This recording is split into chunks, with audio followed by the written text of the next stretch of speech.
It's a vast pottery army which is slowly being unearthed from the tomb where it's lain for more than 2,000 years. 8,000 warriors buried over 2,000 years ago. One of the most mysterious archaeological mysteries on Earth is located beneath the serene slopes of Mount Li, close to the ancient city of Xi'an, in China's Shanxi province. The tomb of Qin Shi Huang, the first emperor of a unified China, whose rule from 221 to 210 BCE turned a fragmented landscape of warring states into a one empire. China was ridiculed for years for maintaining the emperor's tomb's seal. You'll be shocked to learn that they have a valid explanation. Ancient army of warriors has been quietly conquering the world. Wherever small battalions of China's famous terracotta warriors are exhibited, they win over a new legion of fans. Let's begin! The Terracotta Army and the Mausoleum. A group of farmers excavating a well in China's Shanxi province's serene Lintong district near Xi'an in the spring of 1974 struck pieces of clay with their shovels that, upon closer examination, showed life-sized human beings. At this time, the Terracotta Army, now regarded as one of the most remarkable archaeological discoveries in history, was unintentionally discovered.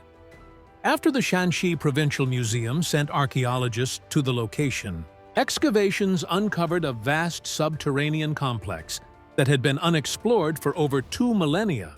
The discovery was linked to the time of Qin Shi Huang, China's first emperor, who established the framework for organized imperial governance and brought the warring states together to form a single empire.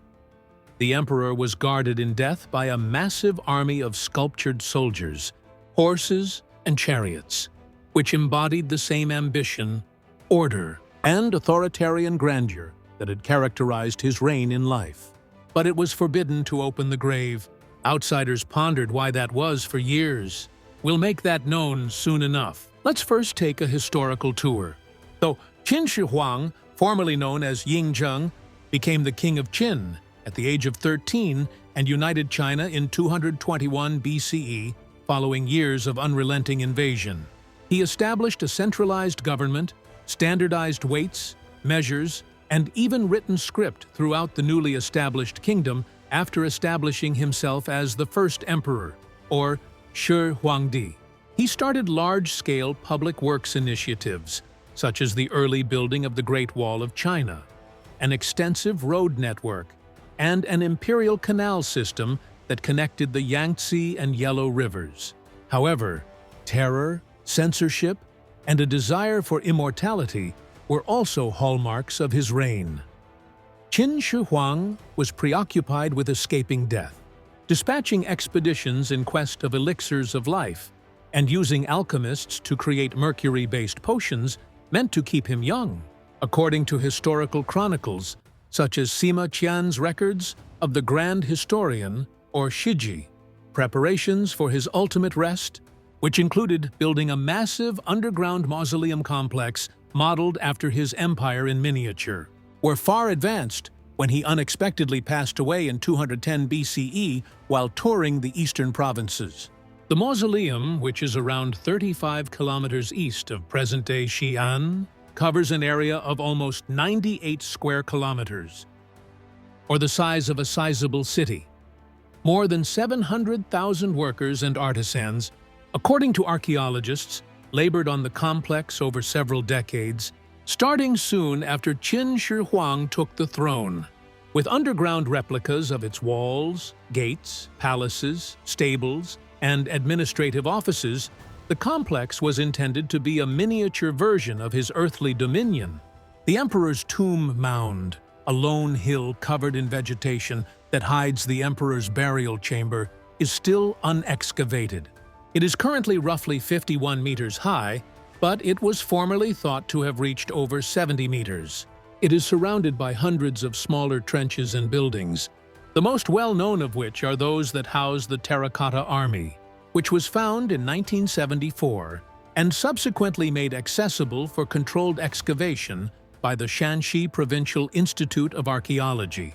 An estimated 8,000 terracotta soldiers, 130 war chariots, and 670 horses are housed in the 3 large pits that have been dug out.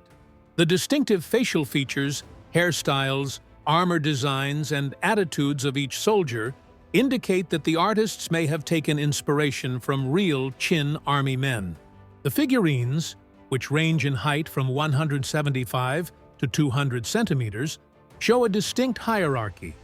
Infantry and archers are somewhat smaller, while generals are taller and more ornately attired. The soldiers were once painted in a variety of vibrant hues, including red, blue, purple, green, and gold. However, within hours after excavation, the pigments began to flake off due to air exposure. The amount of detail is astounding. Alongside them were weapons like crossbows, spears, halberds, and bronze swords, many of which had been preserved in almost excellent condition thanks to a sophisticated chrome plating process that wasn't unearthed until the 20th century. This enormous clay army served a profoundly spiritual and political purpose, in addition to being just artistic. The afterlife was seen in ancient Chinese belief as an extension of the terrestrial world, complete with its responsibilities, perils, and hierarchies. Since Qin Shi Huang had possessed total power on Earth, it was essential that his dominance endure beyond death. Thus, the terracotta warriors served as a supernatural garrison that maintained cosmic order and shielded the emperor's ghost from adversaries in the afterlife. They exhibit the emperor's martial outlook, as well as his conviction that strength and permanence might defeat death. Pit 1 is the largest, covering approximately 14,000 square meters and housing over 6,000 soldiers in rectangular battle ranks. Pit 2 is a mixed-force unit consisting of cavalry and archers, and Pit 3 looks to have been the command post. The arrangement of the pits mimics a real battlefield formation. The tomb is described as an intricate underground palace full of valuables and mechanical traps in historical documents, including as Sima Qian's report, which was written around a century after the emperor's passing. According to what he described, it had rivers and oceans made of flowing mercury, lamps that were fed by whale oil, and crossbows that were set up to automatically shoot in the event that the tomb was disturbed. Such descriptions were considered legends for a long time. Nonetheless, contemporary soil tests carried out in the vicinity of the mound have found mercury amounts that are dozens of times greater than typical background levels, supporting the old story. Even though Qin Shi Huang's mausoleum is unmatched in size and complexity, Chinese kings continued to be buried in ornate complexes over the course of succeeding dynasties. Although their graves were typically more symbolic and less martial, the Han emperors who succeeded the Qin inherited many of the same burial customs. For instance, rather than full-size troops, the mausoleum of Emperor Jing of Han, which is situated in Yangling, close to Xi'an, contains almost 50,000 tiny clay sculptures that depict attendants, animals, and performers. Large necropolises with spirit passageways and stone statues serving as guards were built by later dynasties like the Tang and Ming.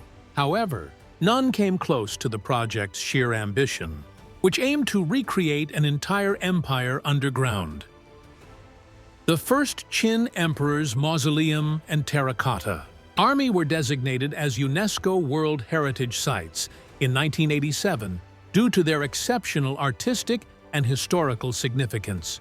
Millions of tourists visit the Museum of the Terracotta Warriors and Horses each year, making it one of China's most popular tourist destinations. Under close scientific supervision, excavation is still ongoing, and new finds are occasionally made. For example, bronze waterfowls and musicians from auxiliary pits indicate that the emperor had in mind not only a defensive army, but also a complete recreation of his royal court. Let's first examine how the ancients described the tomb before moving on. Old stories and preliminary indications of the tomb. One historian, Sima Qian, who lived from 145 to 86 BCE, wrote the only surviving account of the tomb of China's first emperor almost 2,000 years ago, long before the first pieces of the terracotta army were discovered. Sima Qian wrote his monumental chronicle, the Shiji, or the Records of the Grand Historian, during the Han Dynasty, around a century after Qin Shi Huang passed away. It is now regarded as one of the most significant historical works in East Asian history. He documented the building of the emperor's enormous mausoleum in one of its most noteworthy sections. For more than 2 millennia, this account was the only written record outlining what was beneath the massive mound east of Xi'an. His thorough account, which included everything from the personnel and equipment to the purportedly mechanical and supernatural elements inside, gave early readers an insight into a remarkable underground kingdom. However, for generations, academics questioned its veracity, rejecting many of Sima Qian's assertions as myth or hyperbole. Work on the tomb started shortly after Ying Zheng became king of Qin in 246 BCE, at the age of 13, according to Sima Qian's Shiji. Over 700,000 workers, including conscripts, prisoners, and artisans, were employed in the massive project, which was built over the course of almost 38 years, or the whole of the emperor's reign, according to the historian. The location, Mount Li, close to the present-day Lintong district in Xi'an, was picked because of its abundant jade reserves and symbolic meaning of immortality.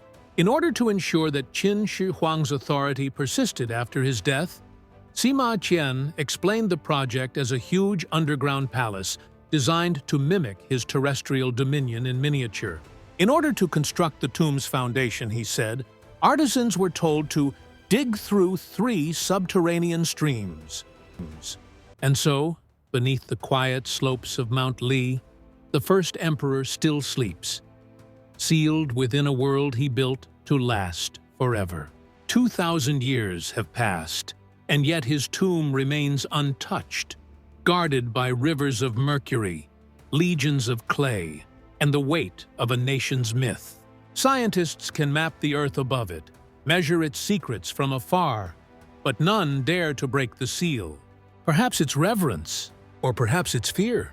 For in that untouched chamber may lie not just China's greatest treasure, but its most dangerous mystery, one that even time itself has chosen to leave undisturbed.